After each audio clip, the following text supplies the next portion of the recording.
My name is Althouse-McMullen, and I wanted to talk with you a bit about the anti-suffrage movement.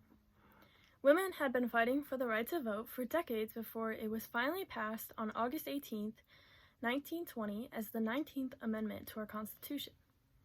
While it's natural to assume that all women would be in favor of the vote, as it was a movement to empower all women, it did not represent the opinions of all American women. This group of women, the anti-suffragists, wanted to maintain their cult of true womanhood, an idea that women were to uphold their standards of purity, piety, and loyal housewife. A lot of the history you may hear regarding the women's suffrage movement will concern the great movers and shakers such as Susan B. Anthony and Ida B. Wells, but I believe it's equally important to shine some light on the women who were so adamant about not getting the right to vote. I find this subject to be more intriguing because it's much harder to try to understand why some women were in favor of staying oppressed rather than gaining their rightful independence. These women who were against suffrage are just as much a part of our history as the suffragists, and it's important to examine their efforts as well. The anti-suffrage movement has never been regarded as a major historical movement in our history, but it's certainly important. The first demonstration of the anti-suffrage movement came in 1868 after the state of Massachusetts proposed women's right to vote. As a result of this, 200 women of the state petitioned the government to reject the proposal of this right because they said they didn't ask for the burden of the ballot. They felt that the ballot was too much for them to handle when they had many duties at home that did not allow room for politics. This was quite a surprising reaction because there had never been such an uprising such as this regarding the movement to deny women the right to vote at this point in our country's history. There is some irony to be found in this demonstration, with women directly addressing politics in order to eliminate their involvement in politics. Throughout the 1880s and 90s, this movement started to swell with popularity. It originally started out as just a mass general disapproval of giving rights to women, a common belief of the time.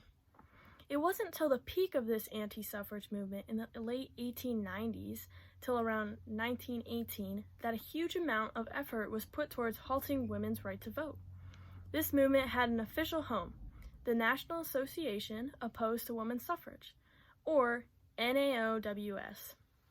This organization spread from New York to 25 other states in its time. So now that a basis has been established about where and when this movement was occurring, we can now turn to the main arguments that were pushed. Cami, a researcher in this field, says that one of their main premises were, quote, anti-suffragists believe that women exercise the right of suffrage through proxy. Due to her dominant influence on her husband and sons, it was argued that the males in the family would be certain to follow her wishes, implying that women were adequately represented in politics through their husbands. This premise implies that these women felt that they were of equal status to their husbands, to move as one political body. This premise is essentially anti-feminist. While people could acknowledge that women could have a political opinion that would potentially sway her husband's vote, they still remained that the husband would be their collective voice. Oslanian, another researcher of anti-suffrage, claimed that in the history of this movement, there were four main reasons why women should be denied political access. 1, that God ordained women to serve the desires of men. 2, that women consented to obey men in exchange for protection. 3, that women voting would not be able to fulfill their roles as caretaker of the family. And 4, the belief that women are good persons, which made them ineligible to become good citizens, since good citizens occasionally have to engage in bad behavior. Interesting, right?